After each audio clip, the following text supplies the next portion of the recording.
আসসালামু আলাইকুম রহমতুল্লাহি ওবারাকাতু। এফটিস ব্লগে আপনাদের জানাই স্বাগতম। আশা করি আপনারা অনেক ভালো আছেন। তো আজকে শীতের দিনে পিঠা হবে না তাই কি হয়, তাই জন্য এখানে নিয়েছি আতপ চাউল। এগুলোকে ভালোভাবে ধুয়ে তারপর ব্লেন্ডার করে নিচ্ছি। কেউ চাইলে শিলপাটায় বেটে নিতে পারেন অথবা বাজারে গিয়েও মেশিনের মাধ্যমেও গোলা করে নিতে পারেন। তো আমরা এখানে চাউলটাকে বাসায় ভালো মতো ধুয়ে তারপরে ব্লেন্ডারে গুঁড়ো করে নিচ্ছি।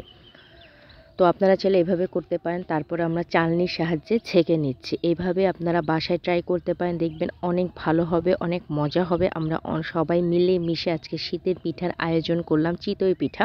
অনেকে হয়তো এটাকে হাজের পিঠা বলেন। তো কার দেশে কীরকম জেলার নাম অবশ্যই কমেন্ট করে জানিয়ে দেবেন। তো এখন পিঠাগুলোকে ভালোভাবে ব্লেন্ড করে এখন চালনির সাহায্যে ছেঁকা হচ্ছে। তো সেখানে গরম পানি দেওয়া হয়েছে। গরম পানির মধ্যে এখন সেই চালনিগুলোকে ভালো মতো ছেঁকে যেগুলো করা হয়েছিল গুঁড়া, সেগুলোকে এখন ভালো মতো দিয়ে দিচ্ছি। আমরা এখানে নারকেল দিচ্ছি। আমরা কিছু পিঠা এখানে ভর্তা দিয়ে মাংস দিয়ে খাওয়া হবে, আর কিছু পিঠা রসের মধ্যে ভিজানো হবে। তো এটা আমাদের নিজেদের গাছের রস। তো এখন এখানে নারকেল কোরানো হচ্ছে।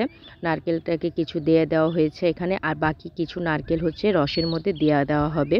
তো এখানে এই যে ভালো মতো গোলানো হচ্ছে, খুবই ভালো লাগছে। সবাই রাতের বেলা মজা করতেছিলাম।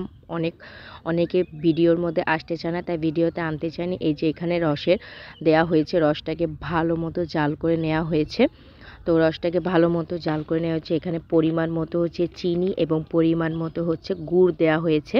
কিছুটা গুড় শর্ট পড়েছিল বলে এখানে চিনি দেওয়া হয়েছে। এখন গুড় এবং চিনি মিক্সনে রসটাকে বানানো হচ্ছে। খুবই ভালো লাগছে যে কিছুটা নারকেল দেওয়া হয়েছে। আসলে নারকেল দিয়ে দিলে আরও বেশি মজা হয়, খুবই টেস্ট হয়। তো এখন চিতই পিঠার ভাজার পালা। তো এখন চিতই পিঠাতে মাটির চুলায় ভাজানো হচ্ছে। মাটির চুলায় করতে খুবই মজা লাগে। যাদের বাসায় মাটির চুলা নেই অবশ্যই গ্যাসের চুলায় করতে পারেন, কিন্তু গ্যাসের চুলা মাটির চুলায় স্বাদ বেশি হয়। তো এখন কলার যে খোসা সেটা দিয়ে ভালো মতো এখানে দিয়েছে, অর্থাৎ তেলের সাহায্যে কাজ করা হচ্ছে। এখানে তেল এক্সট্রাভাবে দেওয়া হয়নি, যে আমরা কলার উপরে যে অংশটা থাকে সেখান থেকে কিছু অংশ দিয়ে ভালো মতো মিক্স করা হয়েছে। এখন এই যে পিঠাগুলোকে দিয়ে দেওয়া হচ্ছে। খুবই ভালো লাগছে। আমরা এখানে সবাই মিলে আনন্দ করছিলাম, সবাই মিলে গান করতেছিলাম। তো অনেকে ভিডিওর মধ্যে আগেই বলেছে আসতে চায় না বলে আমরা সেই ভিডিওতে নেইনি। তো এখন পিঠাগুলোকে ভালো মতো দিয়ে ঢাকনার সাহায্যে দেওয়া হয়েছে। এই যে কিছুক্ষণ পর দেখুন পিঠাগুলোকে অনেক সুন্দর হয়েছে, খুবই সুন্দর, খেতে মজা হয়েছে এবং ফুলকো টাইপের হয়েছে। এখানে আমার ননাস পিঠাগুলোকে ভাজতে ছিল। খুবই আনন্দ লাগছে, খুবই ভালো লাগছে। আমার বাচ্চা তো খুবই আনন্দ করছে, মজা করতেছে, সবার সাথে খেলা করতেছে।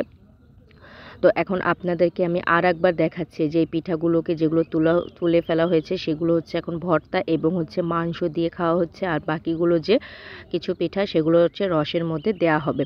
তো যারা আমার ভিডিওতে এখনও সাবস্ক্রাইব করে দেননি অবশ্যই সাবস্ক্রাইব করে দেবেন। যারা ফেসবুক থেকে দেখছেন তারা ফলো দিয়ে দিবেন, যারা ইউটিউব থেকে দেখছেন তারা সাবস্ক্রাইব করে দিবেন। বেশি করে লাইক কমেন্ট শেয়ার করে দিবেন। পাশে থাকা বেল আইকনটি ক্লিক করে দিবেন, তাহলে সবার আগে আপনারা এই নোটিফিকেশনটি দেখতে পাবেন। আর বেশি করে সাপোর্ট করবেন, ভালোবাসবেন। এটা আমার নতুন পেজ, কেমন হয় অবশ্যই কমেন্টের মাধ্যমে জানিয়ে দিবেন। তো এইখানে আমি আবারও আপনাদেরকে মাঝে দেখালাম সেকেন্ড বার। এই যে এখন যে পিঠাগুলো সেগুলো এখন এই যেগুলো করা হয়েছে এগুলো এখন রসের মধ্যে ভিজানো হবে। রসের মধ্যে এই যে দিয়ে দেওয়া হয়েছে, এগুলো এখন আগামীকাল সকালবেলা খাওয়া হবে।